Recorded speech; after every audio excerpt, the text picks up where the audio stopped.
छोटी मनु ने गुल्लक से सब सिक्के निकाल लिए और उनको बटोर कर जेब में रख लिया। घर से निकल पड़ी। पास में ही केमिस्ट की दुकान थी। उसके जीने वह धीरे धीरे चढ़ गई। वो काउंटर के सामने जाकर खड़ी हो गई और बोलने लगी, पर छोटी सी मनु पर किसी का भी ध्यान नहीं गया और न ही उसकी आवाज़ किसी को भी सुनाई दे रही थी। सब अपने अपने कामों में व्यस्त थे। दुकान मालिक का कोई दोस्त बाहर देश से आया था। वो भी उससे बात करने में व्यस्त था।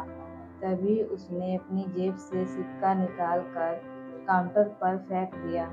सिक्के की आवाज़ से सबका ध्यान उसकी ओर गया। उसकी तरकीब काम आ गई। दुकानदार उसकी तरफ आया और उससे प्यार से पूछने लगा, बेटा तुम्हें क्या चाहिए? उसने अपनी जेब से सब सिक्के निकाल कर अपनी छोटी सी हथेली पर रख लिए और बोली कि मुझे चमत्कार चाहिए। दुकानदार पहले तो समझ नहीं पाया, तो उसने फिर से पूछा। वो बच्ची फिर से बोली कि मुझे चमत्कार चाहिए। दुकानदार हैरान होकर बोला, बेटा यहाँ दवाई मिलती है, चमत्कार नहीं मिलता।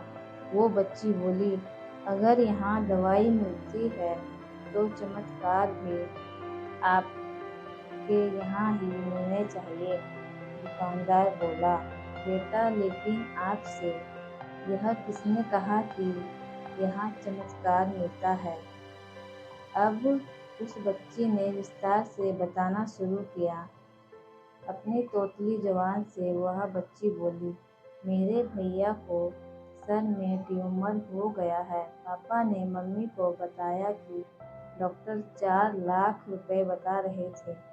अगर समय पर इलाज ना हुआ तो कोई चमत्कार ही इसे बचा सकता है और कोई संभावना नहीं है। वो रोते हुए माँ से कह रहे थे, अपने पास कुछ बेचने को भी नहीं है, ना कोई जमीन जायदाद है, ना ही गहने। सब इलाज में पहले ही खर्च हो गए हैं। दवा के पैसे बड़ी मुश्किल से जुटा पा रहा हूँ। वो मालिक का दोस्त उसके पास आकर बैठ गया और प्यार से पूछने लगा, अच्छा कितने पैसे लाई हो तुम चमत्कार खरीदने को? उसने अपनी मुट्ठी से सब रुपए निकाल कर उसके हाथों में रख दिए। जब उसने वो रुपए गिने तो 21 रुपए 40 पैसे थे। वो व्यक्ति हंसने लगा और मनु से बोला, समझो तुमने चमत्कार खरीद लिया। चलो मुझे अपने भाई के पास ले चलो। वो व्यक्ति जो उस केमिस्ट का दोस्त था, अपनी छुट्टी बिताने भारत आया था और न्यूयॉर्क का एक प्रसिद्ध न्यूरोसर्जन था। उसने उस बच्चे का इलाज 21 रुपए 40 पैसे में किया और वो बच्चा सही भी हो गया। आखिर प्रभु ने मनु को चमत्कार बेच ही दिया।